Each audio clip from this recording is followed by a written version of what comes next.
All right, so now is a perfect time to get your stars planted into your tower garden. You should have stars that look similar to this with some legs to them, a little bit of length. And you want them to be about 1 to 3 inches long before you place them into the tower garden. It's this simple. I'm just going to show you. You take your little pods. You want to be careful of these stems. There might be some roots coming out of the bottom. You're just going to stick this directly into your pod, push down on the sides. The kids can do all of this. I've done it with plenty of them. And that's it. It's in. So you're going to do that for each of the 20 pods on your tower. And once you have all of them filled and they're ready to rock and roll, you're going to plug in your tower garden. So this pump that's attached to the black cord is to the water pump. So this is your timer. It's already set for you.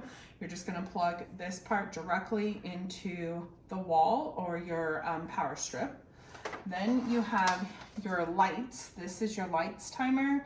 And the one thing you are going to need to pay attention to is this arrow right here needs to be set to the time that it currently is, because this is going to rotate and turn on when the lights are going to come on. So you can have your lights on from 6 to 6, which is what I have in my home, from 6 a.m. to 6 p.m. Or you can adjust it for your classroom, but they need to be on for 12 hours, whether you want to do noon to noon or 2 to 2 in the morning. My recommendation is to either have them on 6 a.m. to 6 p.m. or some sort of afternoon to mid-morning, so that the kids get to at least see them go on at some point, and then maybe they're on through the night, depending on your class. This is attached to a white cord.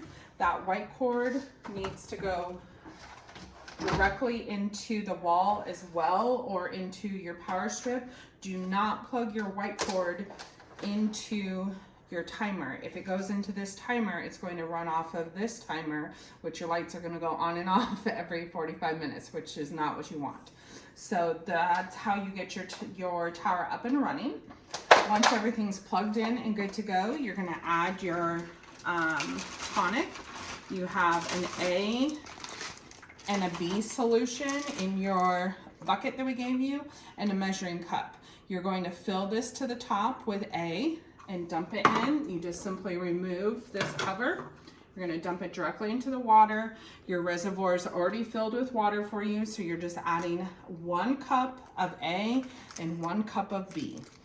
After you've done that for, say, a day, it's ran from the morning to the afternoon, or at least a couple of hours, you're going to want to check your pH, and there's directions in your binder. But what you do, it's similar to like a pool test, and there's instructions on the box. You're going to fill this to the 5 line with the water from the tower. You're going to put a few drops of your pH testing solution directly into the water, give it a few shakes, and then the kids can even help you look at this graph of colors to see which color yours is at. It may be closer to orange the first time you do it. Where you really want it to be is about this green level, about a 6. So you may have to add, and in your bucket you have pH plus and pH minus, depending on if you need to increase your pH or lower it. So again, all the instructions are in your binder for how to put your starts in, how much food you need to add, and how to check your pH. The pH is important to keep under control so that your plants will grow nice and healthy, and that everything is free of pests and is able to grow for your students. If you have any questions, please feel free to reach out.